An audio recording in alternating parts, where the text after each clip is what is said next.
Hello everyone, welcome to another video. So today I have this 4x4 Recursive Jeb Door for you. This is taken from a request in r/redstone basically. So let's just see how it looks. And you might recognize the animation in a viral video on TikTok or whatever platform. So yeah, and the request basically asked based on this video to make a realistic door on this. So yeah, that's why I made it. And the specs for this is 630 blocks, closing 0.7 seconds and opening 1.25 seconds. So yeah, and in this video, I will do both the tutorial and explanation at the same time, but then you don't have to follow the tutorial for the build. You can just use the work download if you want to. So yeah, so let's get on to the tutorial, I guess. So for the materials, you need basically the things shown in this chest. It will be a lever input, and some things to notice is that there are two hoppers that are customary, basically. You'll see why later, and also these two items as well. They're basically used to silence the droppers, and if you don't want to silence them, it's fine. The build will still work, but then it will just create some dropper noise, which some people might not like. So yeah. And the dimensions for this looks something like this. So one at the top, four at the sides, and then two at the bottom. And then for the hallway, this is not a seamless door, so you might need to take some reference on it. So you can pause the video, take a screenshot, whatever. And yeah, so some obsidian, some honey and slime. Alternatively, you can flip it if you want to. It's symmetrical, basically. And yeah, and then some observers on top, like this and like this. So yeah.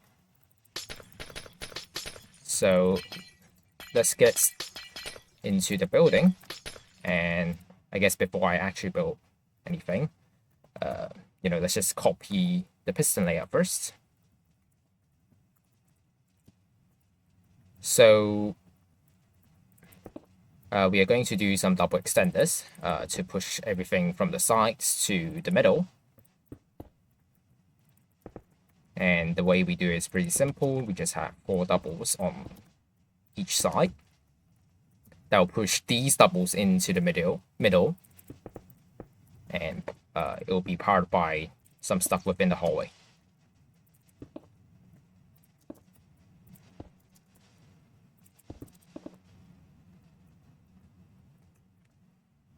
And then,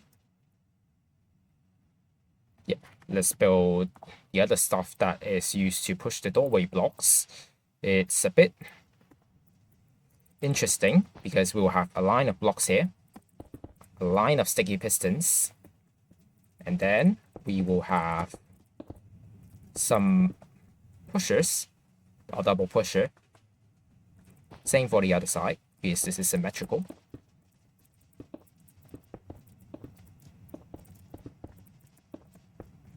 And then finally, for these door blocks, we'll have some singles just to push it in. And yeah, and last but not least, these pistons will actually be at this position when it's closed, and during the opening, it will retract to here by this line basically and honey. But then we don't want it to pull way too back. We want it to stay here and to grab these blocks at the same time. So while this retracts, we'll also have this that retracts at the same time. So that's the principle of this extender. And that's why you see this kind of layout. You can play with the layout a bit, but then I'll just explain it up to here. So to achieve this, we basically need to power these sticky pistons during the opening. The top is already resolved by this observer here, but at the bottom, we don't have a very good input for it. But luckily, due to the blocks that I place here, actually, I think I reversed it. That's my mistake.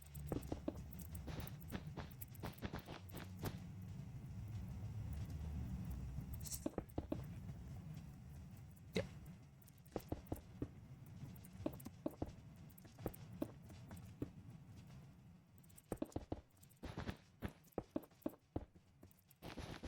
Okay. So fortunately, because we have these blocks and when the door closes, it will go to, this layer basically. And then what we can do is that we can push an observer that will power via this block here to power these two pistons. So that's how we do it for the bottom two. So yeah, we are basically using a slider that you cannot see within the hallway to power the bottom two sticky pistons. And of course, we need to push the slider back. So at the top, we also have another piston that will push the slider back in place and allow the sides to retract it. So this should be the piston layout. And before I start to wire anything, let's actually analyze how we're going to do the timings, because this is a timing-based door, basically. Although this is, also compact, we are also interested in the timings, basically. So yeah. So the working principle of this is based on the classic double extender circuit that you see here. So, this kind of thing. So yeah, we are going to use this twice, basically, because there's a double extender here and also a double extender in the middle. Of course, these double extenders will be pulled. But then in this illustration circuit, I'm not going to do that. But yeah, it's basically that. And yeah, just wiring both of these two together with suitable delay, and you get the opening circuit already. But then for the closing circuit, we don't want to just power this here because it's going to block some things. And in addition, it's also quite slow because you will need to wait for these repeaters to power to the back here. So we don't want that. We want the closing to also be relatively fast. So we basically do it, well, a tick from as fast as possible, basically. Because there are 4 extension moves and ignoring instant extension methods because you really can't.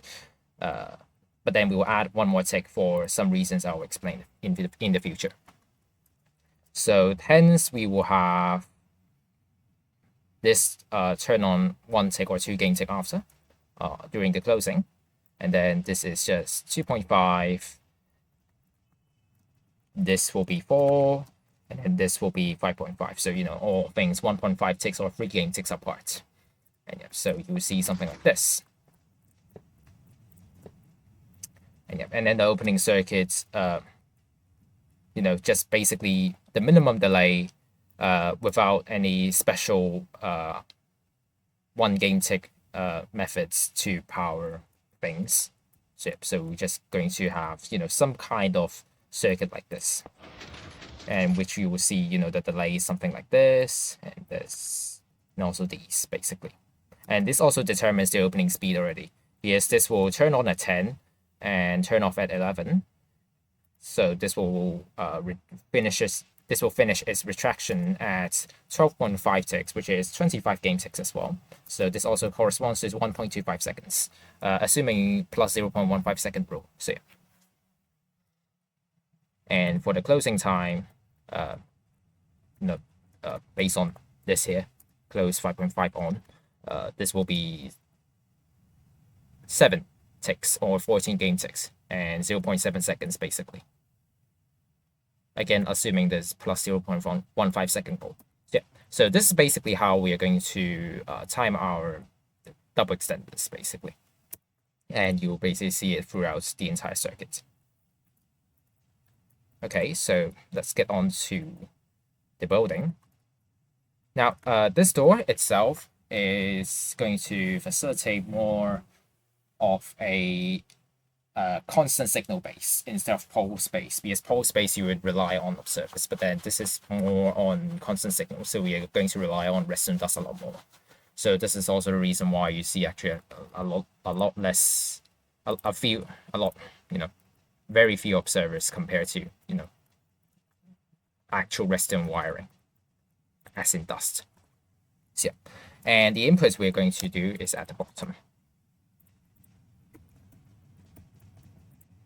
which you can do either here or here.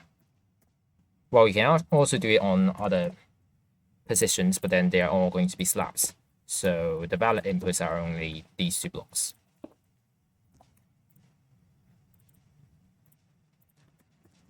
So we are going to place two observers here. This will later power this here.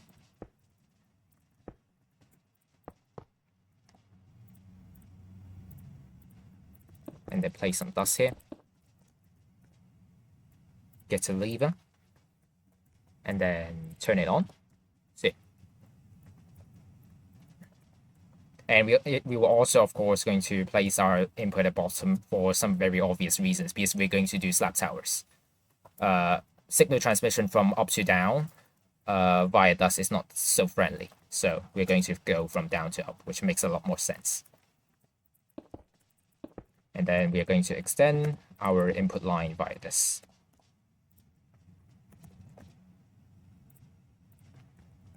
Okay, so now let's wire the bottom double. And the first thing we are going to see is exactly the reason why we allow for 1 tick of delay, because we're going to use piston torches. Powering the middle, powering this block here, there isn't really much choice for you. So redstone torches is one of the only ways that you can do it. So that's why we allow a 1 tick of delay or 2 gain ticks of delay. And this also helps us because by allowing some components, not only do we allow delays, we also can remove some input bug issues. Because if you take a redstone wire and go into both non-piston components and piston components, if you do things wrongly, then you might get into a situation where a repeater or direct input, one of them will work and one of them doesn't. So you just want to make sure that you are wiring either through all non-piston components or all piston components. And in this case, we're going to do non-piston components. So we're going to wire it all to something that's not pistons. So, and later you see all of the remaining circuits that are all going to go to non-piston components as well. So, and via this torch here, you're going to have a piston that will go to these observers, but I want to block it first. So this. Now, if we recall, is that this is going to... Actually, did I show this? I probably didn't, but anyway. We are actually going to pulse this piston at 2.56. We cannot pulse it at 2. There's a reason for that. Because when it gets pushed up, and then this will push at 5 ticks. Following the same timing as this one, basically.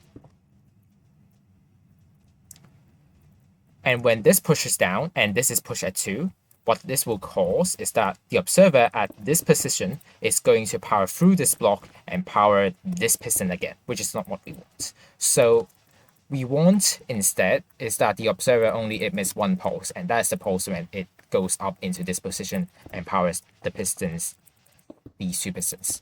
So we want this at 2.5, but then you see that this is actually already powered at 2. So that's not what we want, and we will have a circuit that will resolve this issue. So don't worry about that. So yeah, so that's more of a tangent here, but then, we'll just resolve it a bit later. But first, we will just do our bottom central doubles. So this is to mimic the 2-tick retraction thing, and basically the same for here. And to control the middle ones, there's a very simple solution. That's to use no blocks or hoppers or choppers, because this will power through here. Once it turns off, then these will go to servers, and it's basically the exact same as per this one, but for the bottom variant. So yeah, bottom will be slightly different, not so standard basically. So that's for the central ones, but then the remaining ones we are all going to wire through the sides basically. At least it will have to go through the sides. So first off, we'll have a block here and then a bottom piston, basically. Same for here.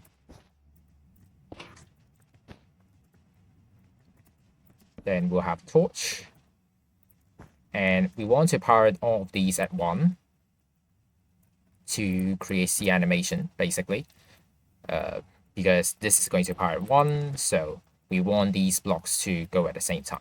So this is also going to power at 1. So we're just going to do some slab tower, 2 of them, basically. My fault.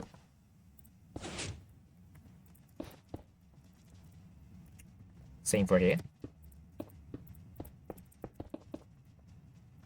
And we are later going to extend this dust line, the signal of it, to make it the final thing to retract. Because we want it to open at 1.25 seconds, which means these pistons have to retract at 11. So we'll later have a signal that will also power this dust line, such that it will turn off at 11, and these pistons will complete its retraction at 1.25 seconds. So, and then now we are going to wire some stuff at the sides first. So do some blocks like this, and then go down here. And then to facilitate for, the first thing during the closing, which is this piston, basically, we're going to do some dust line that will already power these pistons right away.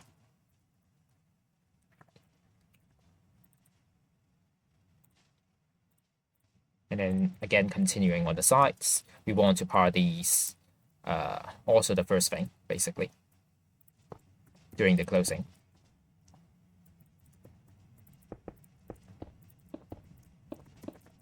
So we have just like this. And then the next thing we want to power for these pusher pistons is the piston, this piston, when it goes to this position, basically. So for the bottom 2, we'll have this observer here that will power from here, and then the bottom 2 will do its job. For the top 2, we will have this here. So that's that, and hopefully you get the gist of it by looking at the animation. And if you're still confused, let me just demonstrate you a bit more by going through some slow motion. So you see these 2 extend at unison, and then the middle 2 layers will extend a bit later again, and then it will push the middle 2 layers first, and then push all of these all together. And opening is basically the reverse of it.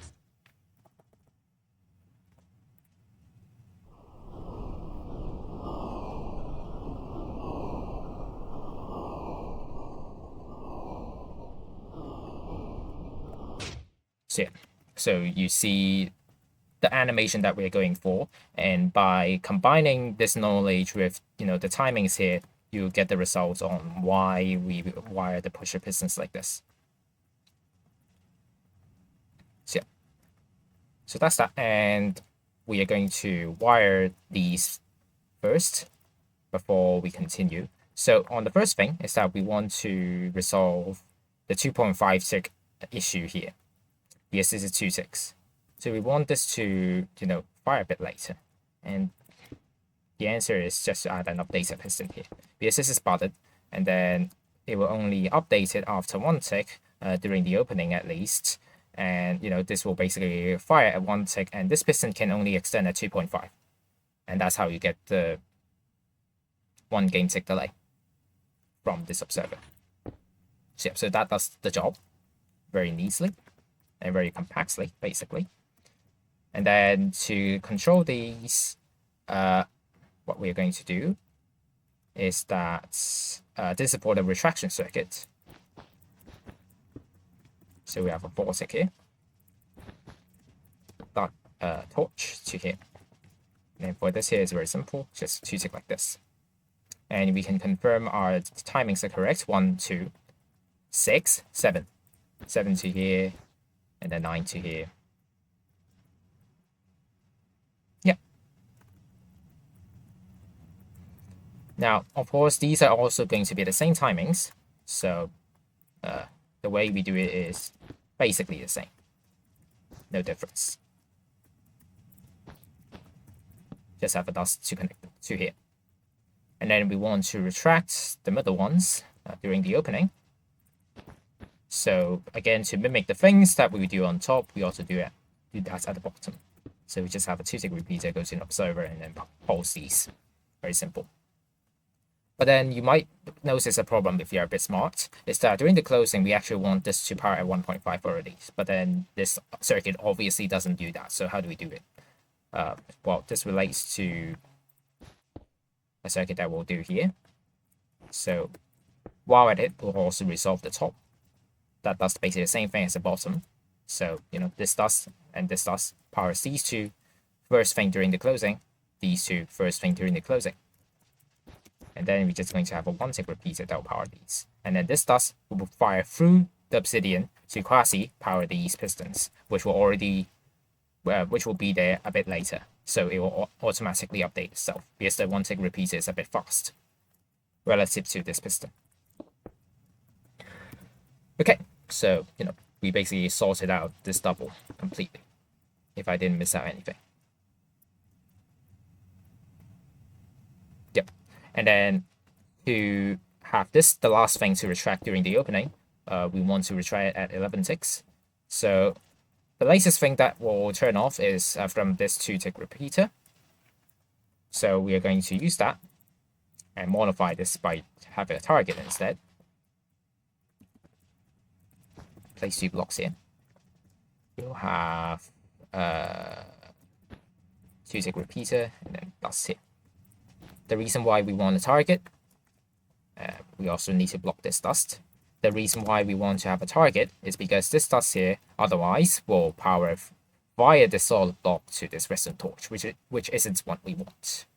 Now, of course, alternatively, you can just have this torch here and then just extend the dust 1 block outwards, but then I thought this is a bit more efficient, so you can do that instead if you want to. Doesn't really matter.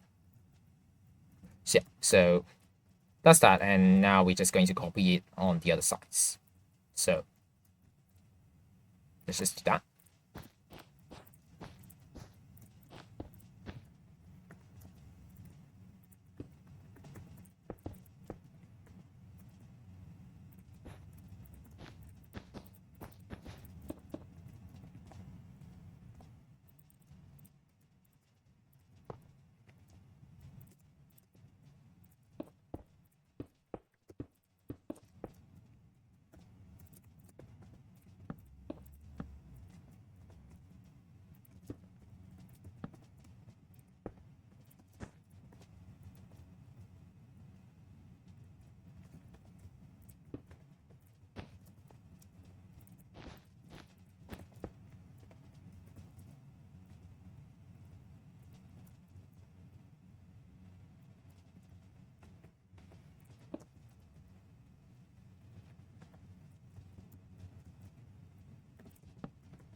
Okay, so that's basically that.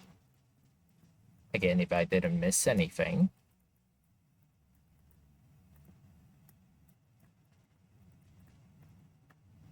Looks all right to me. So let's get on to the top.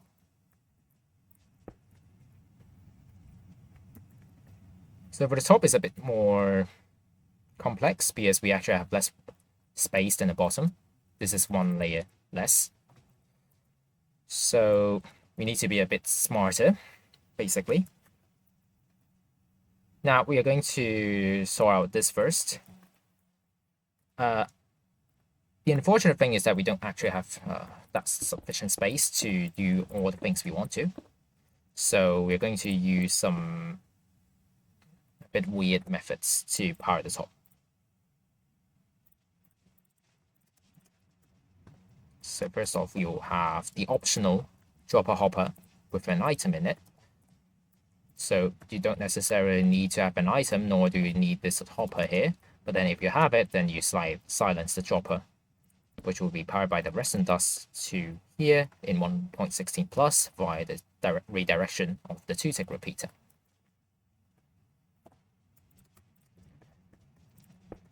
Then you have the observer here, which will power along with the 2-tick to here. And this observer basically serves as the extension of powering this dust here during the closing, because this is a 2-tick repeater. And we need this 2-tick repeater a bit later. So we want this to act as a 1-tick repeater during the closing, which is why we have this observer here. And this 2-tick repeater will do the remaining job as a 1-tick repeater after this observer turns off during the closing.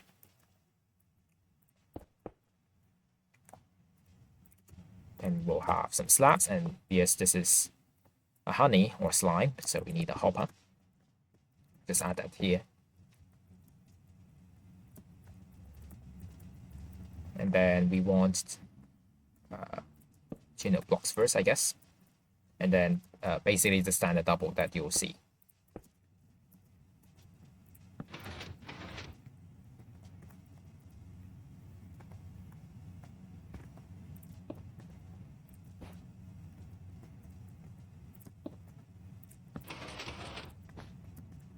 Like so. Now, the reason why we need a 2-tick repeater is because we want this dust line to turn off at 6. How do we make it turn off at 6? Is actually using repeater locking. This 4-tick will turn off 4 ticks after, of course. And then 2 more ticks from this 2-tick repeater. So this turns off at 6. And of course, if you add this torch here, it will be 7. Which is exactly what we want here.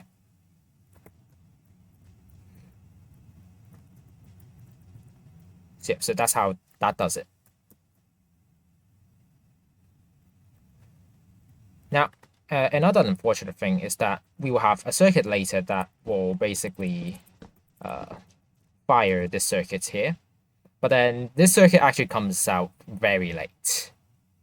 So we have very limited space on top to fire these pistons on time, which we need to fire them at 3 ticks during the closing, and adding the 1 tick from the torch will be 4 ticks. So yeah.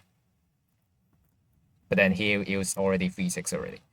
So yeah. So if you count the total number of ticks, 1, 2 from the observer here.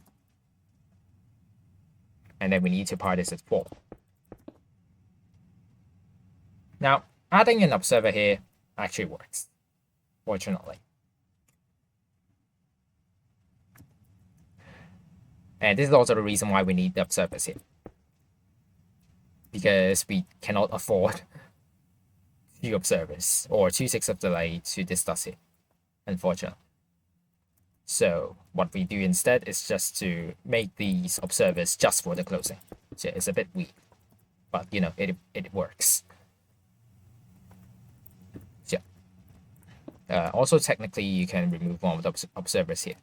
I just didn't remove it for symmetrical reasons, I guess. But later, there will also be an asymmetrical circuit that will add it. You can make this door entirely symmetrical. There's another version of this door that's entirely symmetrical, but then not going to show it here because it will require these 2 blocks to be hoppers or beacons, which both of them you probably don't want to. So, and yeah, by having this observer, we basically effectively power this 4 ticks after, because 1 tick from the torch, 2 tick from the observer, 3 tick from this observer, 4 tick from this observer. So yeah, there you go.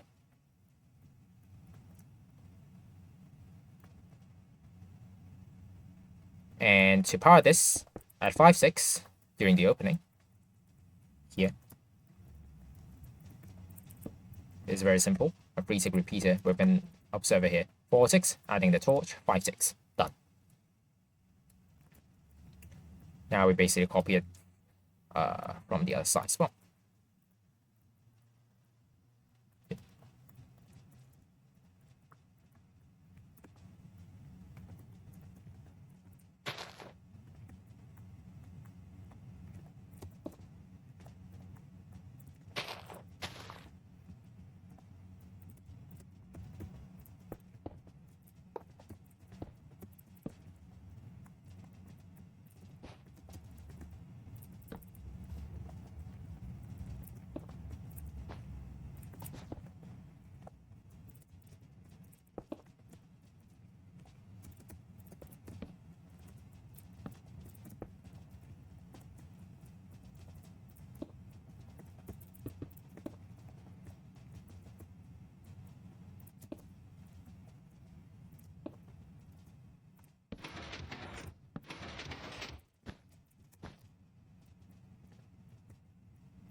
So yeah, so that's basically most of the top, so the sides of the top basically.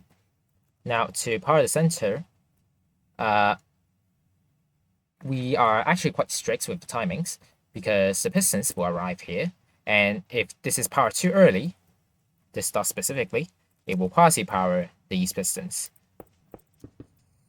And if you notice, another problematic thing is that we want this to close with delay, but open with basically no delay, because we already used up the delay from the torch here. So we want to close with 4.5 ticks of delay and open instantly, because we deduct the delay from the torch. So how do we do that? Well, if this sounds familiar to you, that's because it is. We just use 3 sets of piston with redstone blocks. That already does the job. And that has the exact delay we want. And to fire these at basically 4 ticks, we will have observers like this. Same for this side here. We don't need to worry about the observer firing this line, because it's already powered from this repeater here. So no worries. And yeah, and this is indeed 4 ticks, because there are 3 observers here, and adding the torch there, so 4 ticks. So, and if I didn't miss out anything, this should be the entire door already. So hopefully this works. If it doesn't work, don't flick it now. I'll just test it out. Okay, it fully works. So yeah, that's nice. And hopefully from this video, you get some idea on how to wire doors that involve some planning and timings. So, create a planning on what you're going to achieve with the timings first, and then, align your timings with other components, such as, these pusher pistons, this piston, and this piston here, and then figure out the rest of the wiring yourself. So yeah, you have to set up your timing planning first. That's for sure. Yeah, and that's basically the explanation and the tutorial for this video. And once again, the work download will be in the description below for your reference. And yeah, thanks for watching this video, and I will see you in the next one.